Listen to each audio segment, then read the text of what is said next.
RAC Touring Car Champion still having trouble getting the Renault off the line cleanly. He handed the lead to Menu with 2 bad starts at Donington, so the pressure's on Plato to make a good start this time. Menu looks cool and confident, second on the grid, but in the pits the Ford mechanics are battling to get Hoy into the race. We've got a bit of a fuel leak at the moment, so it stinks of fuel in here. So unfortunately we had to change an engine last night and there's no warm-up, so we only just found out about it on the grid. So it's just one of those things, because you know, it happens very occasionally, but unfortunately it's happened to me. An all-Williams Renault front row, Plato and Menu head the on-form Hondas of James Thompson and Gabriele Tarquini.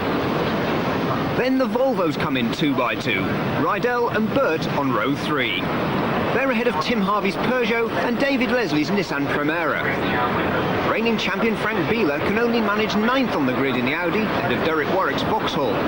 Anthony Reid's Nissan comes next, ahead of John Cleland's Vectra on row 6, followed by Paul Radicic, while teammate Hoy's Mondeo is going to start from the pit lane.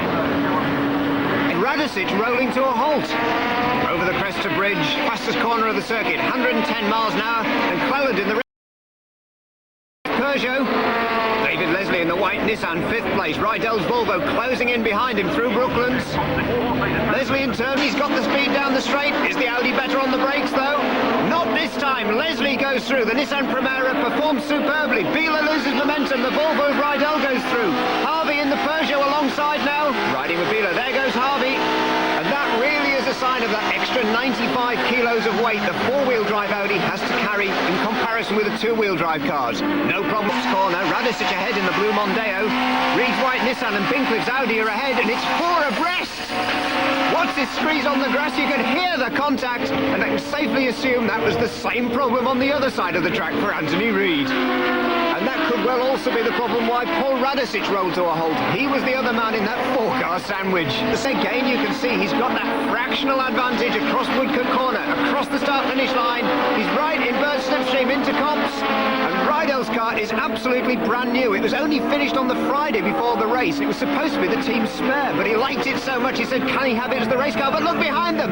Thompson's Honda expires in a cloud of smoke. Leslie goes through in the Nissan. James Thompson's race to 3rd, and then 4th place is definitely over. That is at a Trader RAC Touring Car Championship. Alan Menu's in control at the head of the field. Behind him it's Burt and Rydell back in place. Obviously a little bit quicker than Kelvin Burt, but he would have given the Volvo team some grey hairs with that move. With a Acela, Cloney, AGS and Fond Metal, as well as being a British Touring Car champion.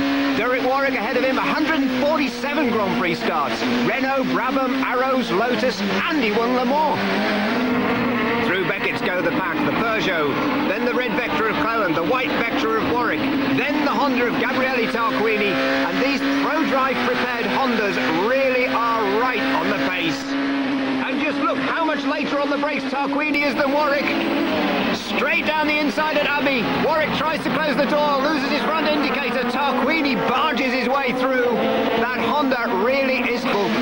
Next target Tarquini's got. Rejoins. There goes David Leslie through to that 3rd place. But if he's got a gearbox problem, that really will ruin his confidence in the car. And look at Gabriele Tarquini really charging now, crawling all over the back of John Cleland's Vectra for 6th place into the Abbey hairpin. But Harvey and the Peugeot really are working better and better. This is their best result so far in 4 seasons of touring car racing.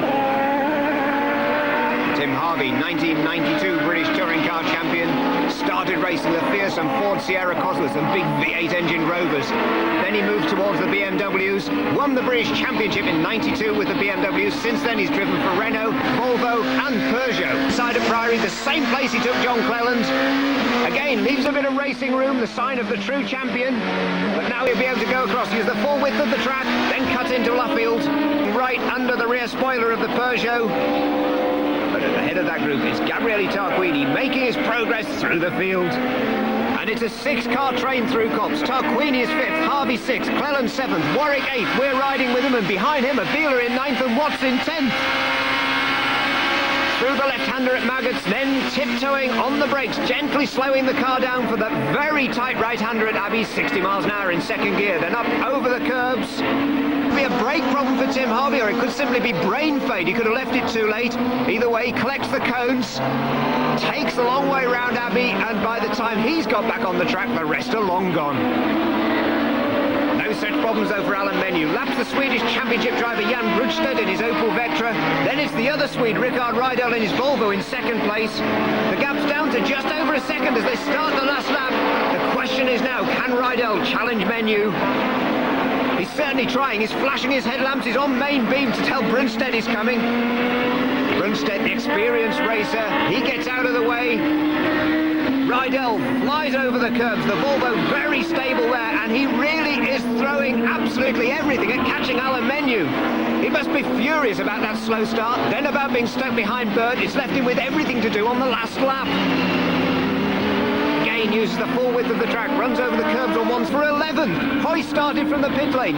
Plato stalled on the line, and they've both stormed their way through the field. Plato's obviously the quicker. He's pulled back almost a full lap since the start, and Hoy's waving him through. Hard on the brakes to Abbey, riding with Hoy. Plato says thank you, dives through. Hoy tucks into his slipstream, looking back now off the roof of Plato's car. That's what that fin is sticking up off the roof of the Renault Laguna. And you can see Hoy isn't losing that much ground because Rickard Rydell is storming through. And there, Manu having to pick his way through the back markers. Now Rydell does too. Jamie Wall pulls to one side, lets Rydell through. Down to the hairpin at Abbey for the last time. It leaves just 1/2 lap for Rickard Rydell to close that gap on Alan Menu. But there is traffic ahead of Menu through Bridge Corner. You can hear the Volvo howling at its absolute limit. Menu, though, closing in on the BMW of Colin Galley. And he's going to catch him right in the complex, just where Menu did not want a slower car. Galley tries to get out of the way, but Menu forced to take the slower, tighter line. Can Rydell start to finish? That's quite a record. And a welcome return to the championship for 1990 champion Rob Gravett. He's given the Honda Accord its debut in the Total Cup, and he's heading for 13th place and victory in the independence category for non-factory teams. So another superb victory for Alan Menu, just 0.7 of a second ahead of Rickard Rydell, with David Leslie, Kelvin Burt and Gabriele Tarquini completing the top 5.